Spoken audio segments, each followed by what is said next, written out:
I never expected buying my own home would turn my family against me, but looking back, I probably should have seen it coming. Growing up, it was always clear that my older brother, Ethan, was the golden child. He was the charming one, the one who could do no wrong in my parents' eyes. When he turned 16, he got a brand new Honda Civic with a red bow on top. When my turn came 3 years later, I got a battered 15-year-old sedan that barely made it home from the dealership. That was how it had always been. Ethan was given opportunities, while I had to fight for mine.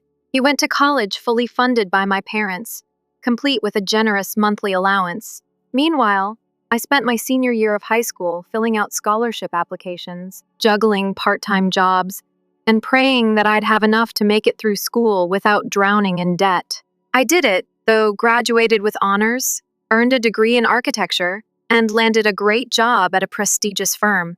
By 34, I had worked my way up in the company and built a solid career. While my coworkers spent their bonuses on luxury vacations or expensive cars, I saved.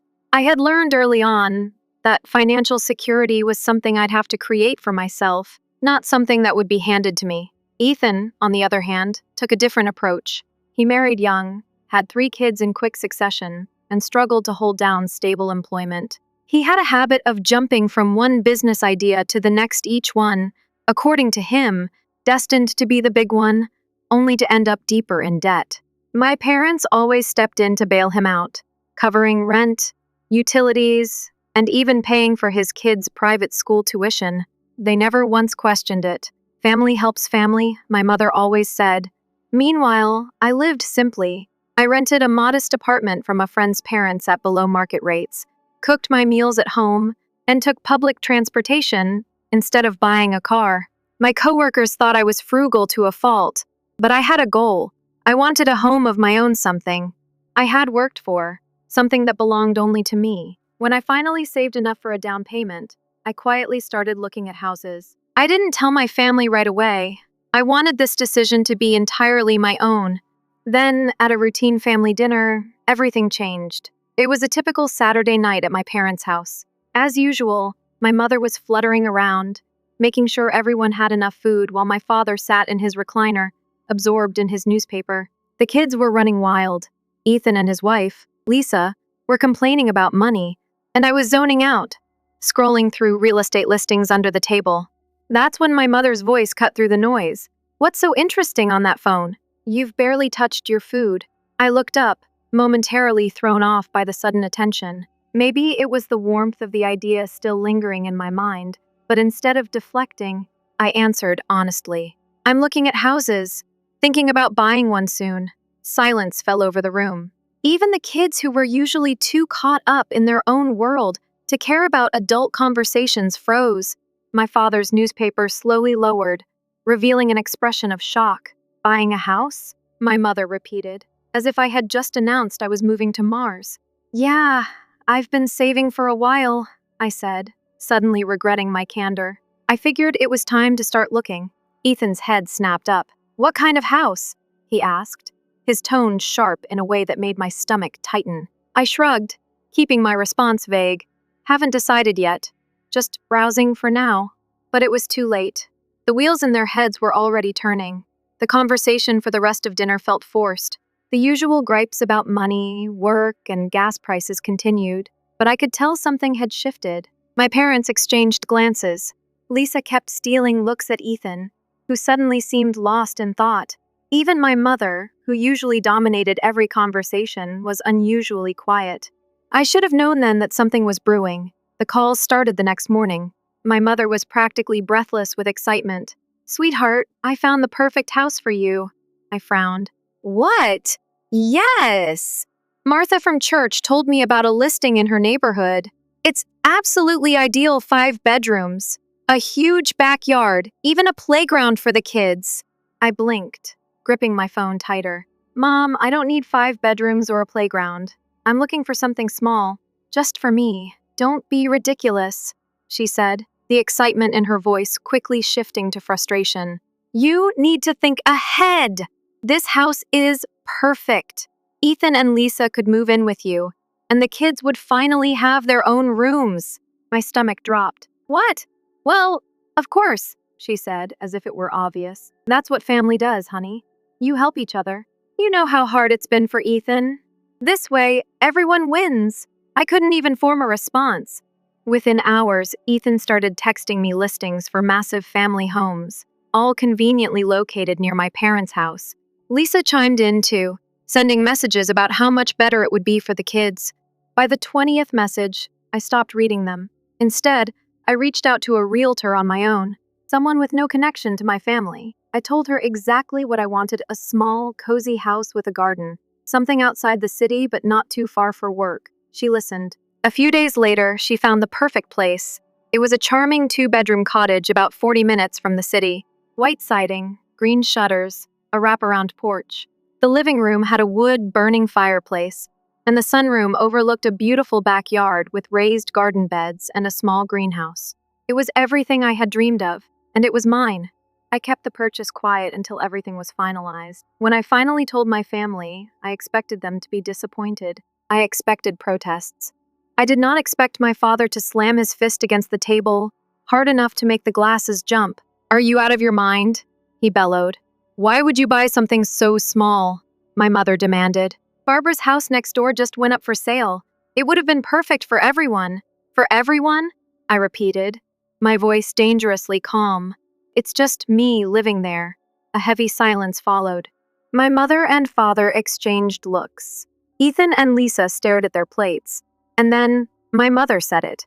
The plan was for Ethan's family to live there too. I stared at them, stunned. They had never asked me, never even suggested it outright. They had simply assumed. "That's not happening," I said, standing up. Chaos erupted. My parents shouted. Lisa pleaded. Ethan accused me of being selfish. But I didn't care. I had spent my entire life watching them prioritize my brother. This time, I was choosing myself, and I wasn't looking back. I left that dinner with my heart pounding and my ears ringing. Their voices shouting, pleading, demanding still echoed in my head as I drove home. I shouldn't have been surprised. I should have known they wouldn't take no for an answer. But some part of me, the part that still wanted to believe my family could respect my choices, had hoped for something different. That hope is gone now. The messages started before I even made it inside my apartment. "Mom, you're making a huge mistake. You don't understand how hard things have been for Ethan. Dad, I can't believe you would do this to your own brother. We raised you better than this." "Ethan, so that's it? You get a house and just leave us to struggle?" "Real nice, sis." I didn't reply. Instead, I poured myself a glass of wine, sat on my tiny balcony, and let the night air cool my face. The city hummed below me, indifferent to my family's drama. I closed my eyes and imagined my new house, my house surrounded by quiet, trees and space that was finally, truly mine. I went to bed that night feeling lighter than I had in years. But my family wasn't done yet. The next morning, my phone rang while I was getting ready for work. I let it go to voicemail. Then it rang again, and again. By the 5th call, I finally answered, expecting more guilt tripping from my parents. "It was Lisa. I just don't understand," she said, her voice already thick with emotion. "We thought we could count on you. Lisa, do you know how hard it is for us? The kids don't even have their own rooms.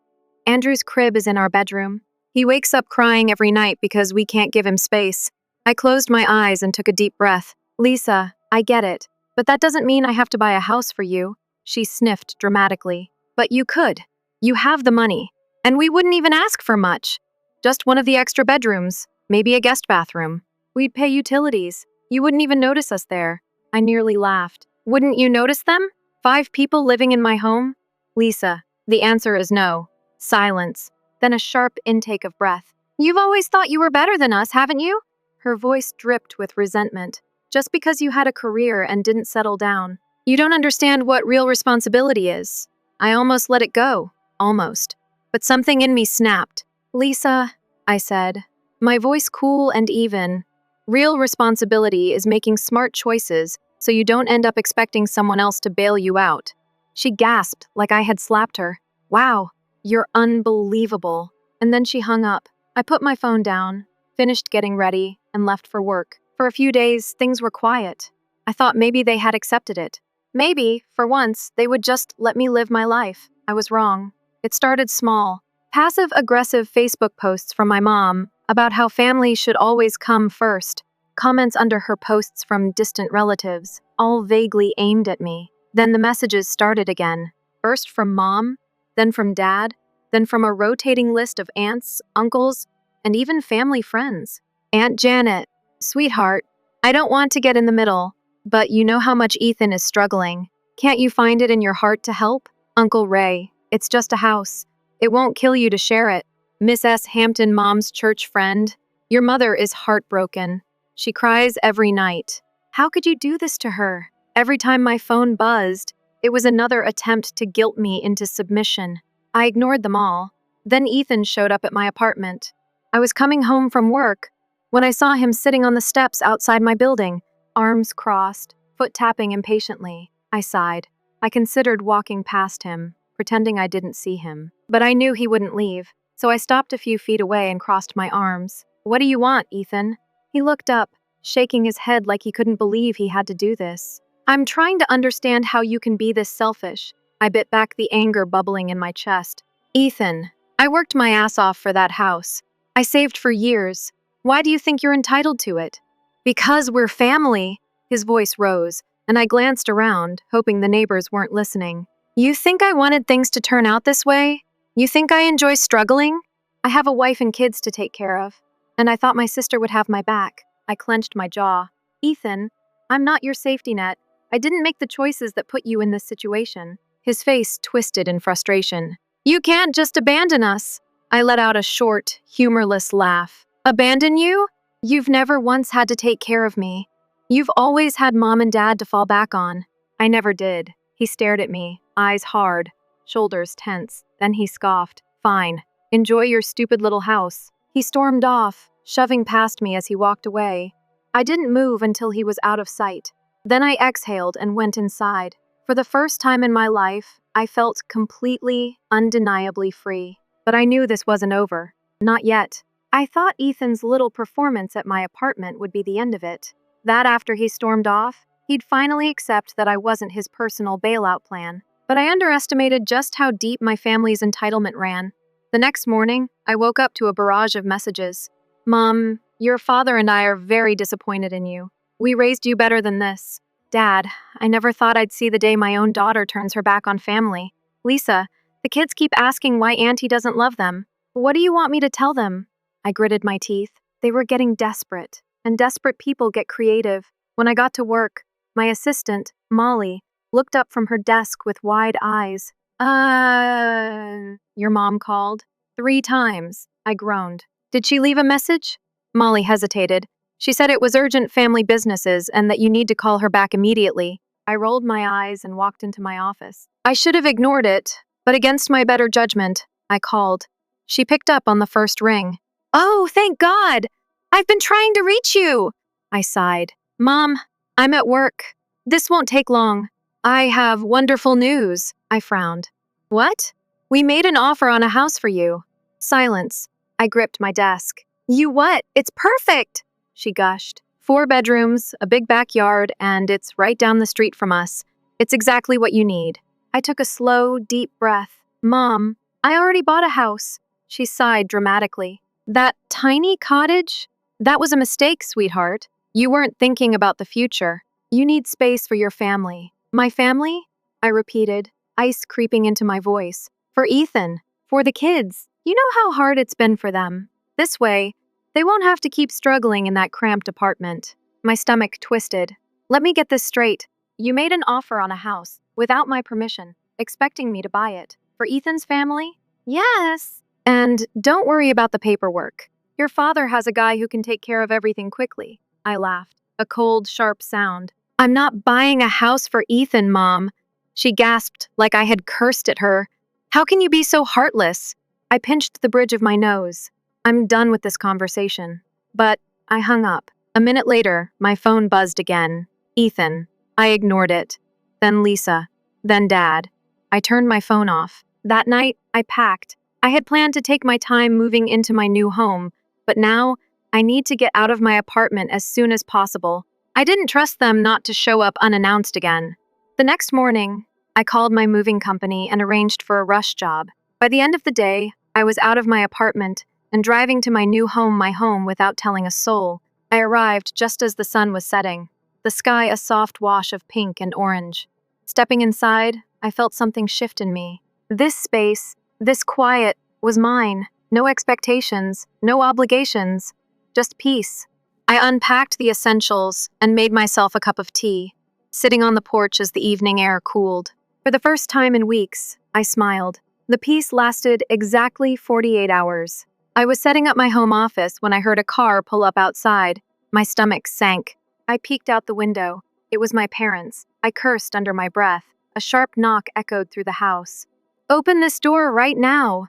My father's voice was sharp, commanding. "We know you're in there." I stood frozen, hands trembling. More pounding. "This isn't funny," Mom snapped. "You need to stop acting like a child." I took a breath, then another.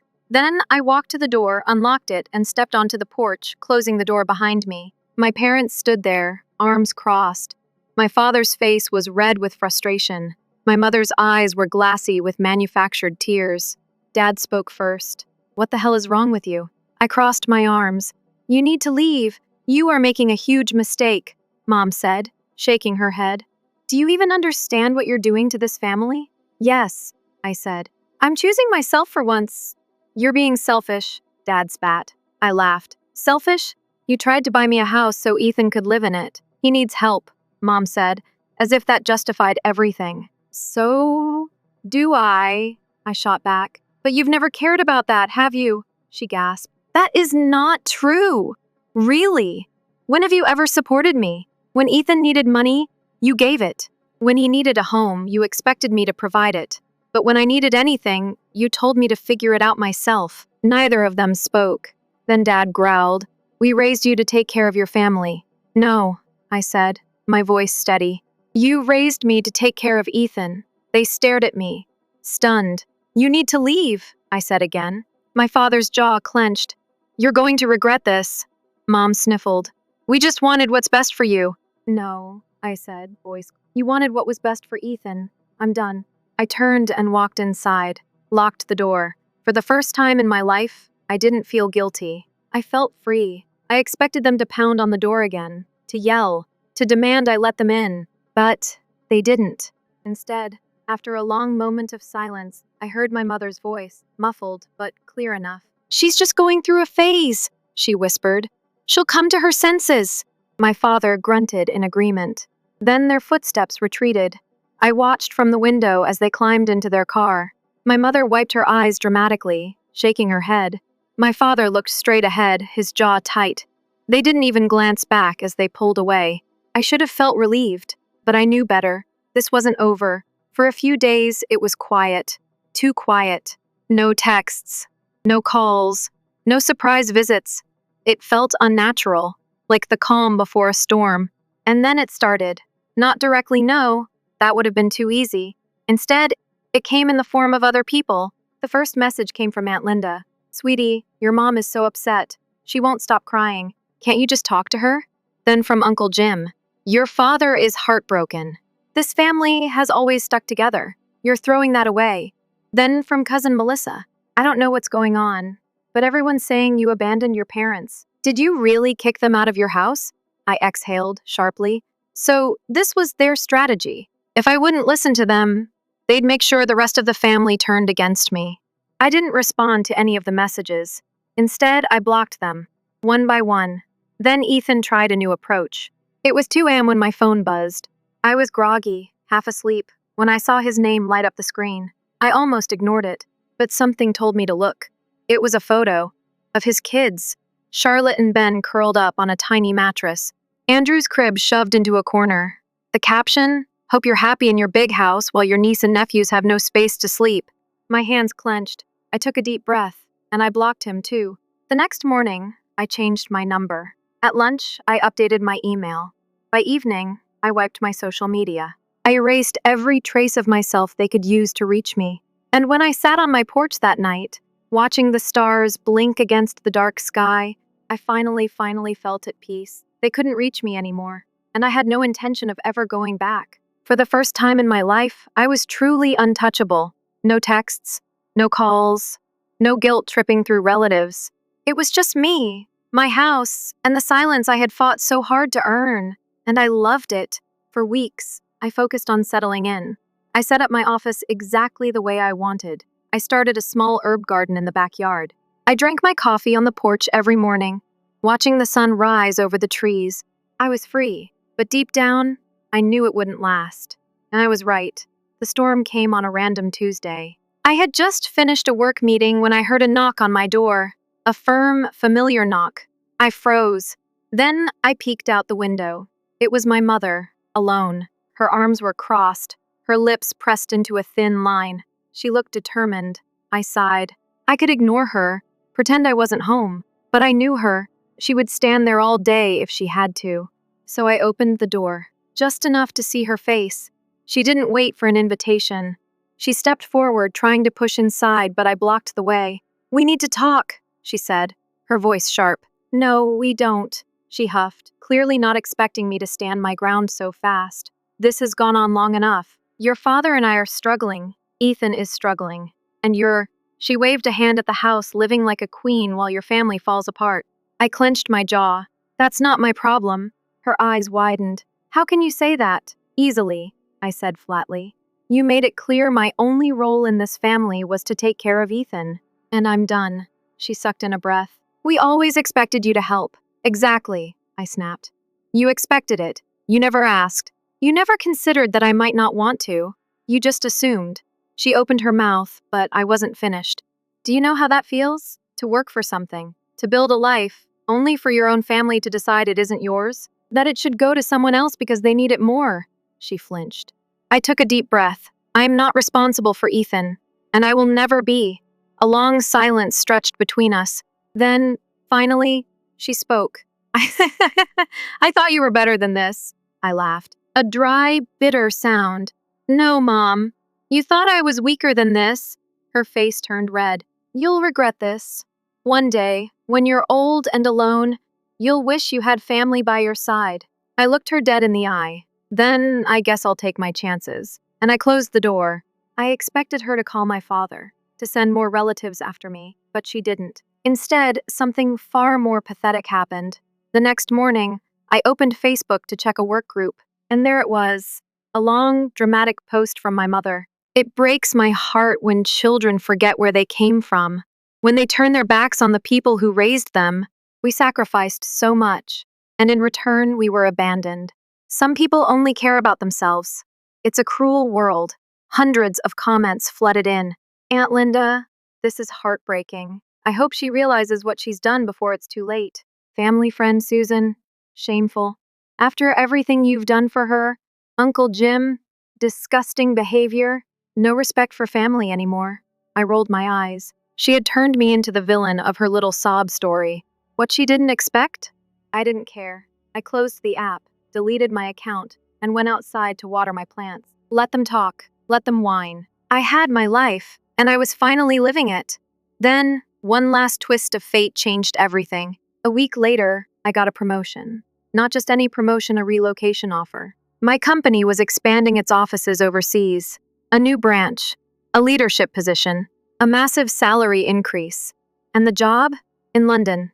It was the kind of opportunity people dreamed of, the kind I had worked for my entire life, and I took it.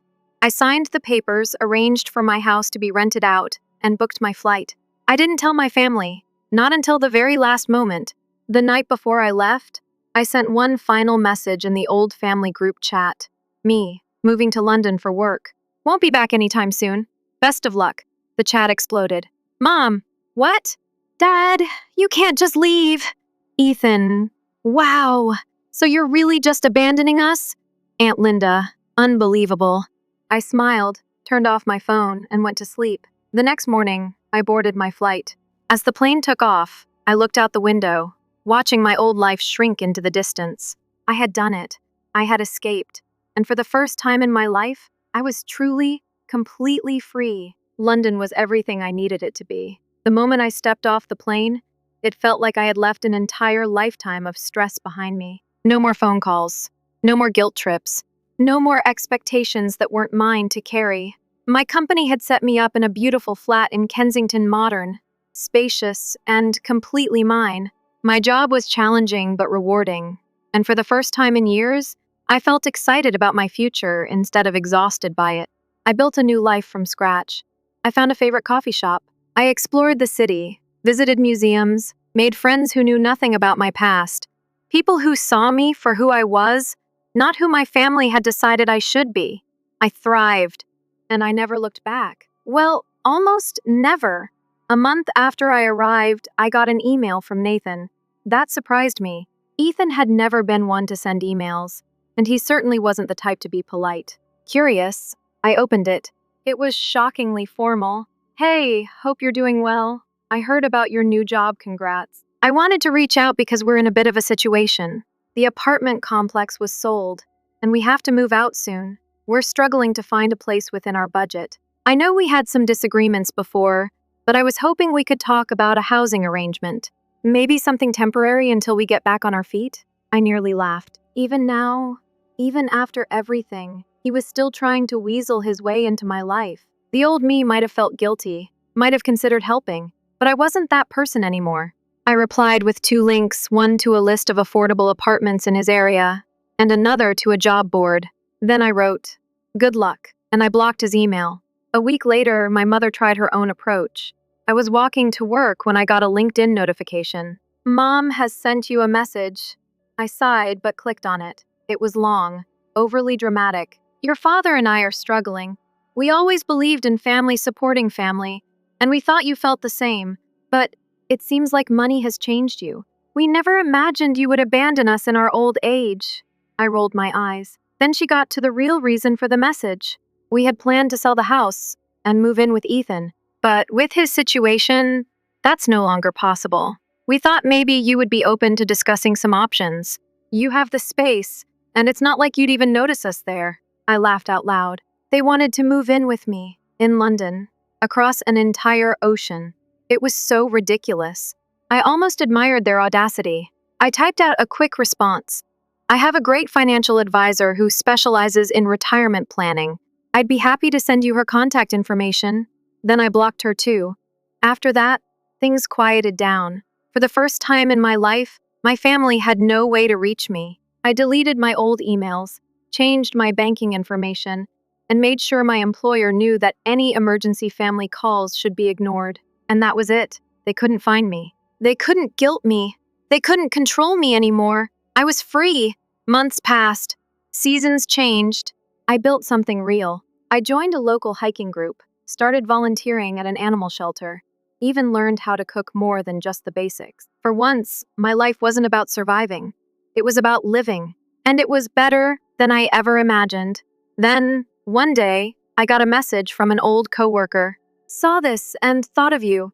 Attached was a Facebook post from my aunt. Curious, I clicked. It was long and rambling, but the general message was clear. Some people forget where they came from. They abandon their loved ones for money and status. But karma always catches up.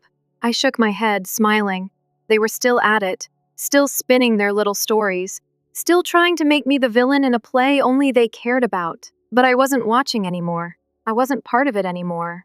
I deleted the message and moved on with my day. The last time I thought about my family was on a quiet evening in my flat. I was curled up on the couch, a book in one hand, a glass of wine in the other. The windows were open, letting in the cool London air. I glanced over at a framed photo on the shelf. It was me, standing on the porch of my cottage back in the States, smiling. My home, my sanctuary, my proof that I had done it, that I had broken free, that I had built a life for myself, by myself. I didn't feel regret. I didn't feel guilt. I just felt peace. And that, I realized, was the best revenge of all.